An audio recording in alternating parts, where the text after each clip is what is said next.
श्रीमद् भागवत महापुराण चतुर्थ स्कंद 10वां अध्याय। उत्तम का मारा जाना, ध्रुव का यक्षों के साथ युद्ध। श्री मैत्रेय जी कहते हैं, विदुर जी, ध्रुव ने प्रजापति शिशुमार की पुत्री भ्रमी के साथ विवाह किया। उससे उनके कल्प और वत्सर नाम के 2 पुत्र हुए। महाबली ध्रुव की दूसरी स्त्री वायुपुत्री ईला थी। उससे उनके उत्कल नाम के एक पुत्र और एक कन्या रत्न का जन्म हुआ। उत्तम का अभी विवाह नहीं हुआ था कि एक दिन शिकार खेलते समय उसे हिमालय पर्वत पर एक बलवान यक्ष ने मार डाला। उसके साथ उसकी माता भी परलोक सिधार गई। ध्रुव ने जब भाई के मारे जाने का समाचार सुना तो वे क्रोध, शोक और उद्वेग से भरकर एक विजयप्रद रथ पर सवार हो यक्षों के देश में जा पहुँचे। उन्होंने उत्तर दिशा में जाकर हिमालय की घाटी में यक्षों से भरी हुई अलकापुरी देखी। उसमें अनेकों भूत, प्रेत, पिशाच आदि रुद्र अनुचर रहते थे। विदुर जी, वहां पहुंचकर महाबाहु ध्रुव ने अपना शंख बजाया तथा संपूर्ण आकाश और दिशाओं को गुंजा दिया। उस शंख ध्वनि से यक्ष पत्नियां बहुत ही डर गई। उनकी आंखें भय से कातर हो उठी। वीरवर विदुर जी, महाबलवान यक्ष वीरों को वह शंखनाद सहन न हुआ, इसलिए वे तरह तरह के अस्त्र शस्त्र लेकर नगर के बाहर निकल आए और ध्रुव पर टूट पड़े। महारथी ध्रुव प्रचंड धनुर्धर थे।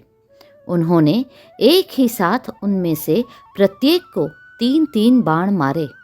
उन सभी ने जब अपने अपने मस्तकों में 3-3 बाण लगे देखे, तब उन्हें यह विश्वास हो गया कि हमारी हार अवश्य होगी।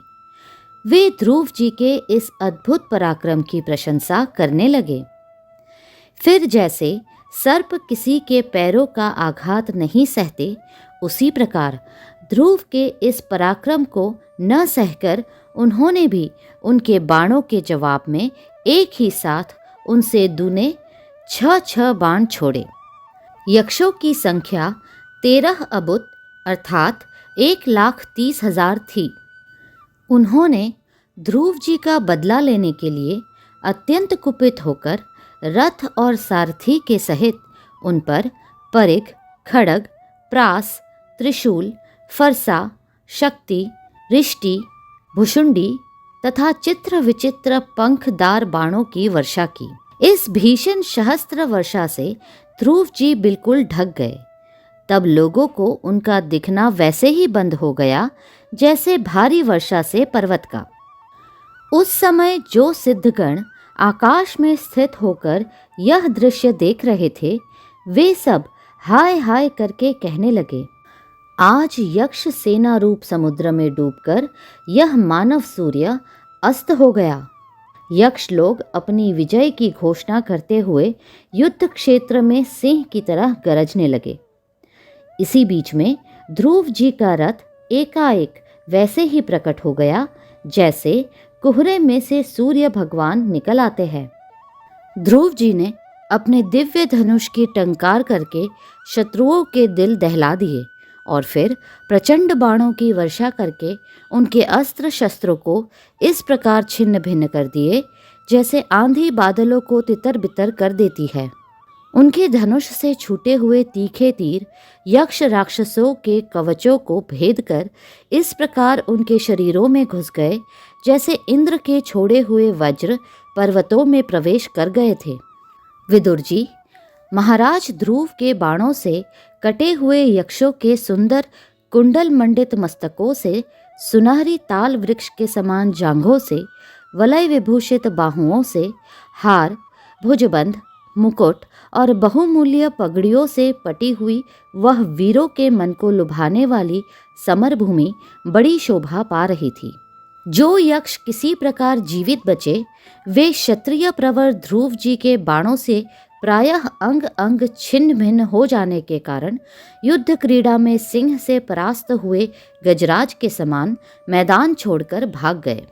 नरश्रेष्ठ ध्रुव जी ने देखा कि उस विस्तृत रणभूमि में अब एक भी शत्रु अस्त्र शस्त्र लिए उनके सामने नहीं है, तो उनकी इच्छा अलकापुरी देखने की हुई, किंतु वे पुरी के भीतर नहीं गए।